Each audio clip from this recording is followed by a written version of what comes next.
அகிலம் நியூஸ் நேயர்களுக்கு வணக்கம். இன்றைய நாளுக்கான இரவு நேர பிரதான செய்திகள். விரிவான செய்திகளுக்குள் செல்லும் முன்னதாக முதலில் இன்றைய தலைப்புச் செய்திகள். மறு அறிவித்தல் வரை திடீரென ஒத்திவைக்கப்பட்ட போட்டி பரீட்சை. இலங்கையில் வாகனம் வாங்க காத்திருப்போருக்கு முக்கிய தகவல். விலைகள் தொடர்பில் வெளியான தகவல். சற்று முன்னர் சிறப்பு விமானம் மூலம் நாட்டை விட்டு வெளியேறிய ஜனாதிபதி அனுரகுமார திசாநாயக்க. லிட்ரோ எரிவாயு சிலிண்டர்களுக்கு தட்டுப்பாடு. மட்டக்களப்பில் தாழ்நில பகுதிகளுக்கு விடுக்கப்பட்ட எச்சரிக்கை. மின்சாரம் தாக்கியதில் வங்கி ஊழியர் உயிரிழப்பு. தங்குமிட விடுதி சுற்றி வளைப்பு. இலங்கையில் பிரபல சின்னத்திரை நடிகர் உட்பட 3 கைது. வளிமண்டலவியல் திணைக்களம் விடுத்த அறிவிப்பு. அமைச்சர்களின் படங்களை பயன்படுத்தி பிக்கு ஒருவர் மோசடி. சிகிரியாவை சுற்றி பார்க்க வந்த பயணிக்கு நேர்ந்த கதி. தொடர்வன விரிவான செய்திகள். இலங்கை அரச நூலகர் சேவை தரம் 3ற்கான திறந்த போட்டி பரீட்சை 2025 ஒத்திவைக்கப்பட்டுள்ளது. பரீட்சைகள் ஆணையாளர் நாயகம் அறிக்கை ஒன்றினை வெளியிட்டு இதனை தெரிவித்துள்ளது.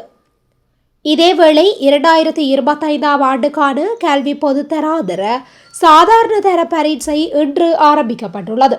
பரீட்சை திணைக்களத்தின் விவரங்களுக்கு அமைவாக நாடு முழுவதும் 3545 மையங்களில் மொத்தம் 4,51,463 பரீட்சார்த்திகள் பரீட்சைக்கு தோற்றியுள்ளமை குறிப்பிடத்தக்கது.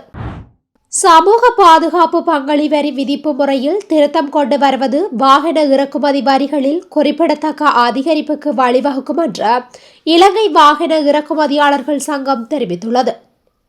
புதிய வரிகள் எதுவும் அறிமுகப்படுத்தப்படாது என்று அரசாங்கம் கூறியிருந்தாலும் இந்த தொழில்நுட்ப மாற்றத்தின் மூலம் நுகர்வோர் மீதான வரிச்சுமை ரகசியமாக அதிகரிக்கும் என்று அவர்கள் மேலும் கூறியுள்ளனர். தொழில் அமைச்சர் மற்றும் நிதி திட்டமிடல் பிரதி அமைச்சர் அனில் ஜயந்த் நேற்று வெளியிட்ட அறிக்கைக்கு பதிலளிக்கும் விதமாக வாகன இறக்குமதியாளர்கள் சங்கம் இந்த அறிவிப்பினை வெளியிட்டுள்ளது. வாகன விலைகள் அதிகரிக்காது, ஏமாறாதீர்கள். தங்கள் வாகனங்களை விற்பனை செய்ய மக்களை பயமுறுத்த முயற்சிக்கின்றார்கள். வாகன விலைகள் குறையும் என்று அமைச்சர் கூறுகின்றார். தற்போதைய முறையின் கீழ் 2.5% இருக்கும் சமூக பாதுகாப்பு பங்களிப்பு வரி வருவாயில் 50% மட்டுமே பொருந்தும். நடைமுறையில் இது 1.25% வரியாகும். இருப்பினும் புதிய திட்டத்தின்படி வரி விதிப்பு விற்பனை மட்டத்திலிருந்து சுங்க நிலைக்கு மாறும்.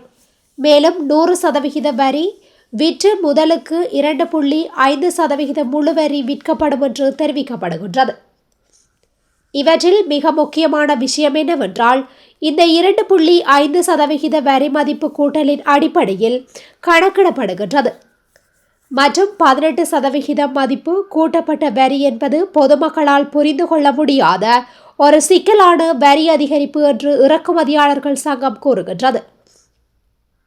இருப்பினும் ஏப்ரல் 1, 2026 முதல் செயல்படுத்த திட்டமிடப்பட்டுள்ள புதிய வரி வசூல் முறையின் காரணமாக வாகனங்களுக்கு செலுத்த வேண்டிய மொத்த சுங்க வரி எதிர்பார்த்ததை விட அதிகமாக இருக்கும் என்று தொழில்துறை பிரதிநிதிகள் எச்சரிக்கின்றனர். இது இறுதியில் வாகனங்களின் விலையை நேரடியாக பாதிக்கும் என்றும் தெரிவித்துள்ளனர்.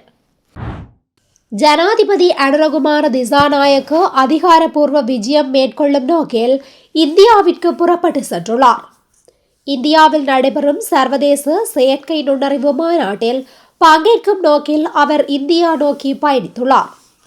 இந்த தகவலை விமான நிலைய அதிகாரி உறுதிப்படுத்தியுள்ளார். இந்த மாநாட்டில் கலந்து கொள்ளுமாறு இந்திய பிரதமர் நரேந்திர மோடி ஜனாதிபதி அனுரகுமார திசாநாயக்கவுக்கு அதிகாரப்பூர்வமாக அழைப்பு விடுத்திருந்ததாக தெரிவிக்கப்படுகின்றது. ஜனாதிபதி தலைமையிலான இலங்கை பிரதிநிதிகள் குழு இன்று பிற்பகல் 2:05 கட்டுநாயக்க சர்வதேச விமான நிலையத்திலிருந்து இந்தியாவின் புதுடெல்லி நகரை நோக்கி புறப்பட்டு சென்றது. இந்த AI இம்பாக்ட் சமிட் மாநாட்டில் உலகின் பல நாடுகளின் தலைவர்கள் மற்றும் தொழில்நுட்ப நிபுணர்கள் பங்கேற்க உள்ளதாக தெரிவிக்கப்படுகின்றது.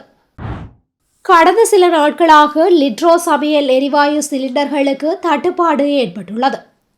இதன் காரணமாக பொதுமக்களுக்கு பெரும் சிரமம் ஏற்பட்டுள்ளதாக கூறப்படுகின்றது. கடந்த சனிக்கிழமை முதல் இந்த பற்றாக்குறை நிலவுவதுடன் மேலும் நகரத்தில் உள்ள பல விற்பனை நிலையங்களில் எரிவாயு சிலிண்டர்கள் முற்றிலுமாக தீர்ந்துள்ளன. லிட்ரோ நிறுவனத்தின் லொரிகள் இன்னும் வரவில்லை என்றும் இது சில நாட்களில் சரி செய்யப்படும் என்றும் விற்பனையாளர்கள் தெரிவித்துள்ளனர். இதற்கிடையில் மாதாந்திர விலை திருத்தம் காரணமாக பிப்ரவரி மாதத்தில் லிட்ரோ சமையல் எரிவாயுவின் விலையில் எந்த மாற்றமும் இல்லை என்று லிட்ரோ அறிவித்துள்ளது.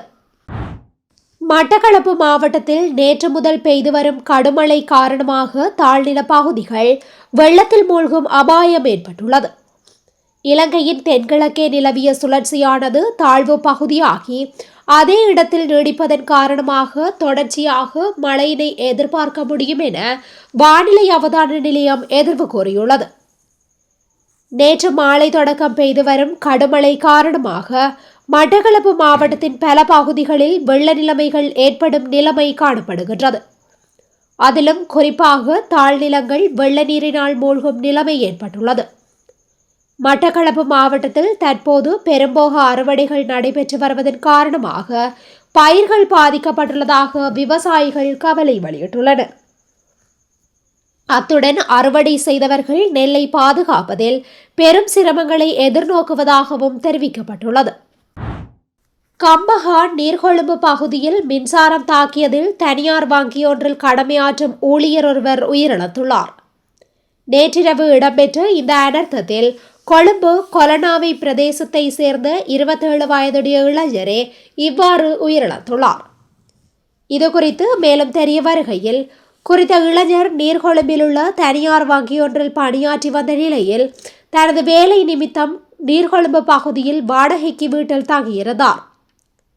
இந்த நிலையில் நேற்றிரவு அவர் தங்கியிருந்த வீட்டில் இருந்த பழுதடைந்த மின்விசிறியை திருத்த முற்பட்ட போதே மின்சாரம் தாக்கியதில் இந்த அனர்த்தம் சம்பவித்துள்ளது. சம்பவ இடத்திலேயே உயிரிழந்த அவரது சடலம் பிரேத பரிசோதனைகளுக்காக வைத்தியசாலையில் வைக்கப்பட்டுள்ளது. இந்த சம்பவம் குறித்து காவல்துறையினர் மேலதிக விசாரணைகளை முன்னெடுத்து வருகின்றமை குறிப்பிடத்தக்கது. பிலியந்தலை பகுதியில் உள்ள தங்குமிடம் ஒன்றில் இருந்து 10 மில்லிகிராம் ஹொக்கைன் மற்றும் கஞ்சா கலந்த 250 கிராம் சிப்ஸ் வகை போதைப் பொருட்களுடன் பிரபல சின்னத்திரை நடிகர் உட்பட 3 கைது செய்யப்பட்டுள்ளனர். சம்பவத்தில் அனுராதபுரம் மற்றும் பிலியந்தலை பகுதிகளை சேர்ந்த 26 மற்றும் 28 வயதுடைய 3 இவ்வாறு கைது செய்யப்பட்டுள்ளனர். கொழும்பிலிருந்து அனுராதபுரத்திற்கு போதைப்பொருள் கடத்தப்படுவதாக மத்தியகுட போலீஸ் நிலைய பொறுப்பதிகாரி இந்திக குமாரவிற்கு கிடைக்கப்பெற்ற தகவலுக்கு அமைய குறித்த தங்குமிடம் சோதனைக்கு உட்படுத்தப்பட்டது. சந்தேக நபர்களுக்கு போதைப்பொருள் வழங்கிய நபர் தொடர்பாக கிடைத்த தகவலின் அடிப்படையில் பிலியந்தலையில் உள்ள அவரது வீட்டை சோதனையிட்ட போது அங்கு 255 கிராம் கஞ்சா கலந்த சிப்ஸ் கண்டெடுக்கப்பட்டது. போதைப்பொருள் கொழும்பிலிருந்து அனுராதபுரத்திற்கு கொரியர் சேவை ஊடாக கடத்தப்படுவது தெரிய வந்துள்ளது. மேலும் கைது செய்யப்பட்ட 3 சந்தேக நபர்கள் கெஸ்பேவ நீதிமன்றில் ஆயர்படுத்தப்படவுள்ளனர்.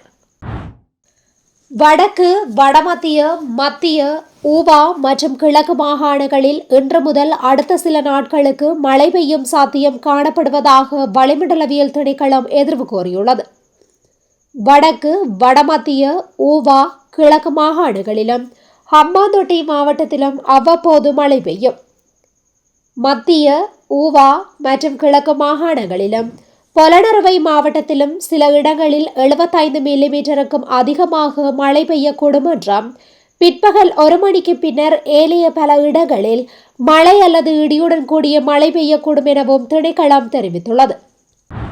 நாட்டின் வலுசக்தி அமைச்சர் குமார ஜாயகொடி மற்றும் துறைமுகங்கள் சிவில் விமான சேவைகள் அமைச்சர் அனுர கருணாதிலக ஆகியோரின் புகைப்படங்களை பயன்படுத்தி மோசடி செய்த பிக்கு கைது செய்யப்பட்டுள்ளார். போலி வாட்ஸ்அப் கணக்குகளை உருவாக்கி மோசடியான முறையில் பணத்தை சேகரித்த பிக்கு ஒருவர் மத்திய குற்ற விசாரணை பிரிவின் நிதி மற்றும் வர்த்தக குற்ற விசாரணை அலகினால் இன்று கைது செய்யப்பட்டுள்ளார்.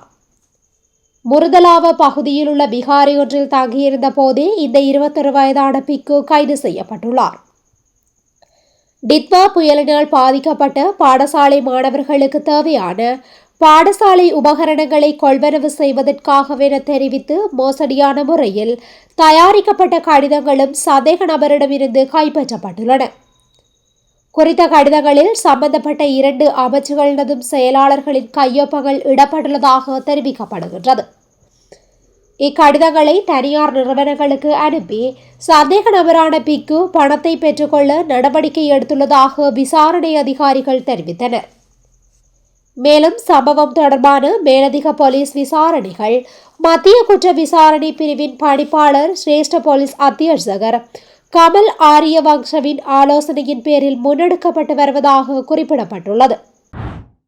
சிகிரியா பிதுரங்கல வீதியில் காட்டுஜானை தாக்கியதில் வெளிநாட்டு சுற்றுலா பயணி ஒருவர் பரிதாபகரமாக உயிரிழந்துள்ளார்.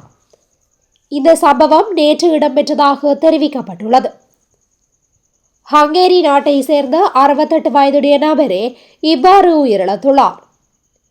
மேற்படி நபர் தனது மனைவியுடன் நேற்று சிகிரியா மற்றும் பிதுரங்கலா ஆகிய பகுதிகளுக்கு இடைப்பட்ட வீதியில் நடைபயணத்தில் ஈடுபட்டிருந்த போதே இந்த சம்பவம் நிகழ்ந்துள்ளது.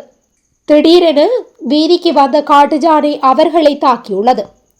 இதில் படுகாயமடைந்த அவர் சம்பவ இடத்திலேயே உயிரிழந்துள்ளார் என்ற ஆரம்பகட்ட விசாரணைகளில் தெரிய வந்துள்ளது. சம்பவம் குறித்து தகவல் அறிந்த சிகிரியா போலீசார் மேலதிக விசாரணைகளை முன்னெடுத்து வருகின்றனர்.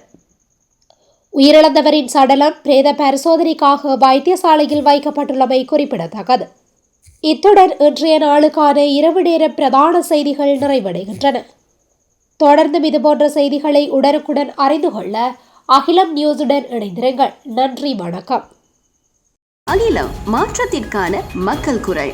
இந்த வீடியோ பிடிச்சிருந்தா லைக் பண்ணுங்க, கமெண்ட் பண்ணுங்க, ஷேர் பண்ணுங்க. மறக்காம கீழே இருக்க பெல் ஐகானை கிளிக் பண்ணுங்க.